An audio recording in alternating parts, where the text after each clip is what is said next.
Hello friends, तो आज हम जानेंगे कि क्यों एक कील आसानी से पानी में डूब जाती है, पर जो समुंदर में जो जहाज चलते हैं या बोट चलती है, पनडुब्बी तैरती है, जो भी चीजें हैं, तो ये कैसे नहीं डूबती है। ठीक है, तो यही चीज आज हम इस वीडियो में पढ़ने वाले हैं। तो देखो क्या होता है, देखो मान के चलो हम पे एक बीकर है। क्या है ये? एक बीकर है जिसमें हमने नेल डाली यानी कील डाली है, और वो क्या करी, यहाँ पे से हमने क्या करा, उसको छोड़ा है इस वाली पोजीशन से, और वो क्या गई यहाँ पे, इधर पे डूब गई है।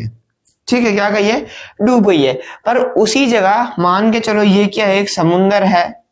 यहाँ पे एक, जैसे ये है हमारा वाटर लेवल, ठीक है, यहाँ पे एक जहाज तैर रहा है, एक नाव तैर रही है छोटी सी, और एक पनडुब्बी भी अंदर तैर रही है।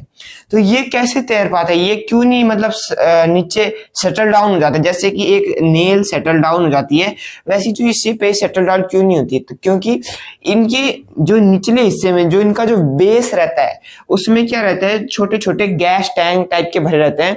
ठीक है, जहां पे क्या होता है, देखो ये जितना भी सारा खेल है ना, डेंसिटी का खेल है, घनत्व का। ठीक है, जिसकी ज्यादा डेंसिटी होगी उसका उतना कम वॉल्यूम होगा। देखो जो डेंसिटी है ना, वो वॉल्यूम के इनवर्सली प्रोपोर्शनल है। ठीक है, इनवर्सली प्रोपोर्शन का मतलब होता है कि अगर बाय चांस डेंसिटी क्या है, घट रही है, तो इसका मतलब जो वॉल्यूम होगा वो बढ़ रहा होगा। अगर वो डेंसिटी बढ़ रही है तो वॉल्यूम, इसका मतलब है कि घट रही है। इसी को हम क्या बोलते हैं? इनवर्सली प्रोपोर्शनल बोलते हैं। तो अगर इसकी डेंसिटी बढ़ रही है तो वॉल्यूम घटेगा। वॉल्यूम घटेगा तो अब देखो, वाटर की भी एक डेंसिटी होती है, इसकी भी एक डेंसिटी होती है, इसकी भी एक अपनी अलग डेंसिटी होगी, वाटर की अलग डेंसिटी होगी, पनडुब्बी की अलग होगी, और ये जो बोट है, नाव है, इसकी एक अलग होगी।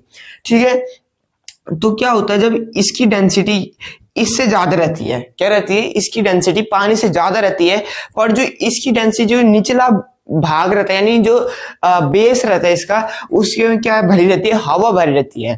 ठीक है, उसे हम एयर टैंकर भी कहते हैं। तो उसमें हवा भरी रहती है। अगर उसमें हवा मतलब होगी, जैसे अभी हवा है तो वो अभी तैर रहा है, पानी के ग्राउंड लेवल के ऊपर है, तैर रहा है, यानी जो इसका जो मास है, इसके जो बेस का मास है, या बोल सकते हैं हम कि जो शिप का मास है, वो पानी की क्या है, इक्वल है। क्या है ये? एस मतलब शिप बोलते हैं, इक्वल टू वाटर का क्या है, डेंसिटी है। जो ये पूरी चीज है, ये क्या है, डेंसिटी जो है इसकी और इसकी क्या है, इक्वल है। ठीक है, तो इसीलिए क्या कर रहा है, आसानी से तैर पा रहा है। मान के चलो अगर इसका जो निचला बेस है ये नहीं बनाया जाता, एक गैस मतलब गैस टैंकर, एयर टैंकर, ये खाली एक मेटल रहता, तो जो हमारी जो ये शिप रहती, जहाज रहता, ये क्या हो जाता है, डूब जाता, सेटल डाउन हो जाता समुंदर में। ठीक है, तो इनके निचले हिस्से में क्या रहता है, गैस भरी रहती है। अब बात करते हैं पनडुब्बी की। अब देखो जो पनडुब्बी है यानी सबमरीन जिसे बोलते हैं, इसका भी जो कॉन्सेप्ट है, ये सेम कॉन्सेप्ट जैसा क्या है हमारा शिप में, जहाज में। ठीक है, कुछ नहीं, इसमें भी वही चीज है कि यहाँ पे इसका जो निचला बेस रहता है वो कैसा रहता है, गैस टैंकर के रहता है, एयर टैंकर रहता है। अब आप में से कुछ लोग बोलोगे कि अगर इसके निचला है क्या है, गैस टैंकर मतलब रहता है, तो ये पानी के नीचे भी कैसे जा पाता है? तो देखो पानी के नीचे अब इसमें कुछ स्पेशलाइज्ड मोटर रहती है। ठीक है, जो क्या करती है, अगर हमको ऊपर जाना है, मतलब इस ग्राउंड लेवल, मतलब जो ये वाटर का जो लेवल है, इस तक हमको जाना है, मतलब जैसे एक शिप चलती है वैसे हमको जाना है, तो यहाँ पे जो मोटर रहती है वो पानी खींचती है अंदर की ओर। ठीक है, जो उसका जो बेस रहता है, जो खोखला रहता है, एकदम जो खाली रहता है, उस पे क्या करती है, मोटर अंदर की ओर पानी भेजती है। यहाँ पे मोटर होगी, यहाँ पे मोटर होगी, पानी अंदर की ओर जाएगा, पानी अंदर की ओर जाएगा, तो ये क्या होगा, जो नीचे का जो ये होगा, ये भर जाएगा। ठीक है, तो अब जब भर जाएगा तो जो ये टैंकर है, मतलब सॉरी, जो ये सबमरीन, ये नीचे नीचे सेटल डाउन होती है जब उसको नीचे जाना होता है। अगर इसको ऊपर जाना है तो ऊपर जाने के लिए क्या करेगी, जो ये मोटर है, यही मोटर क्या करेगी, इस पानी को बाहर फेंकेगी।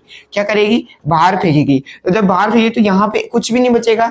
अगर यहाँ पे कुछ नहीं बचेगा तो यहाँ पे क्या बचेगी, एयर बचेगी। ठीक है, तो एयर क्या रहती है, वाटर से कम रहती है, मतलब हल्की रहती है वाटर से। तो ये जो पनडुब्बी धीरे धीरे ऊपर जाके क्या हो जाएगा, ग्राउंड लेवल पे टच होने लग जाएगी, या वाटर लेवल पे टच होने लग जाएगी। ठीक है, तो यही है कि सबमरीन और शिप का मतलब एक ही कॉन्सेप्ट है। ठीक है, ज्यादा कुछ नहीं है, पर यह है कि सबमरीन में हम पानी भर भी सकते हैं और उससे पानी बाहर भी निकाल सकते हैं। कुछ मैकेनिज्म रहता है, वो हमको सीखने की जरूरत नहीं है, बस इतना सीखना है कि मतलब कैसे कैसे पानी अंदर जाता है, कैसे कैसे बाहर आता है। ठीक है, पर शिप में ऐसा नहीं होता। शिप में एक मतलब कांस्टेंट रहता है कि पानी अंदर नहीं आ सकता, बस बाहर ही रहेगा। ठीक है, मतलब अंदर बस हवा ही हवा होगी, जिससे वो तैर पाएगा। ठीक है, अब बात करते हैं, अब हमने शिप भी पढ़ लिया, ठीक है, हमने सबमरीन भी पढ़ ली, अब बात करते हैं बोट की। अब आप में से कुछ बोलोगे कि बोट में तो ऐसा होता ही नहीं है ना, बोट में कोई ऐसा मतलब नीचे से कोई टैंकर, गैस टैंकर टाइप का रहता है, ना कुछ मोटर लगी रहती है।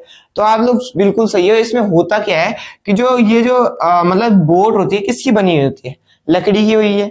ठीक है, तो जो बोट होती है लकड़ी की बनी हुई होती है, तो इसीलिए जो इसका जो घनत्व रहता है, डेंसिटी रहती है, वो वाटर के जो डेंसिटी है उससे कम रहती है। आपने कभी भी देखा होगा, मूवी में देखा होगा या रियल लाइफ में भी देखा होगा, तो देखो जब भी आप एक सूखी लकड़ी ना जब पानी में फेंक देते हो, जो एकदम क्लियरली सूख गई है, उसे जब आप पानी में फेंकते हो ना तो वो तैरने लग जाती है। तो वो इसी से बनाई जाती है, इसीलिए इसकी जो डेंसिटी रहती है वो वाटर से क्या रहती है, कम रहती है, इसीलिए पानी भी क्या करती है, तैर पाती है।